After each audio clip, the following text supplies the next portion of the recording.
Rien n'est encore joué dans cette commune de 6500 habitants limitrophe de Marseille. Au premier tour, la partie était serrée, seulement 44 voix d'écart entre les deux premiers candidats.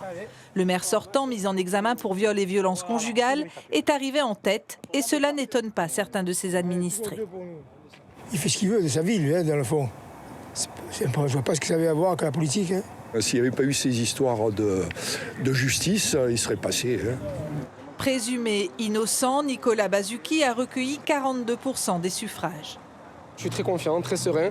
Je vous dis, il faut juste continuer à rassembler. On a plusieurs familles qui sont venues nous soutenir, où il manquait parfois une ou deux personnes de leur entourage. Mais maintenant, il faut qu'ils viennent au complet. Et dimanche, on accomplira ce qu'on doit accomplir. Lui a recueilli 40,7% des voix. Le docteur Frédéric Zabot examine avec son équipe les résultats de chaque bureau de vote. On a ciblé en priorité les personnes qui ne se sont pas déplacées pour aller voter dimanche dernier. Une première candidature et l'espoir de succéder à Nicolas Bazuki. Ce que je retiens surtout, c'est quand même plus de la moitié de la population n'a pas voté pour lui. Ces débords judiciaires, comme je l'ai déjà dit à plusieurs reprises, appartiennent à sa sphère privée et la présomption d'innocence doit être respectée.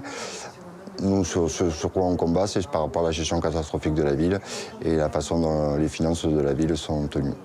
La troisième liste, conduite par l'ex-directeur financier du maire sortant qui avait démissionné en avril dernier, a fait 17%. Stéphane Castero a décidé de se désister. On veut justement que les Pénoises et les Pénois qui ont voté pour nous puissent aller voter dimanche prochain en leur âme et conscience, mais évidemment avec ce qu'on a pu porter dans notre programme. Et bien évidemment, ce pourquoi aussi nous avons démissionné. C'est-à-dire pour des problèmes de mœurs. Et à partir de là, je pense que les Pénoises et les Pénois qui ont voté pour nous savent ce qu'ils ont à faire. Plus de triangulaire donc, mais un duel à la Peine-sur-Yvonne. Réponse des urnes le 22 mars. En revanche, la date du procès de Nicolas Bazuki n'est pas encore connue.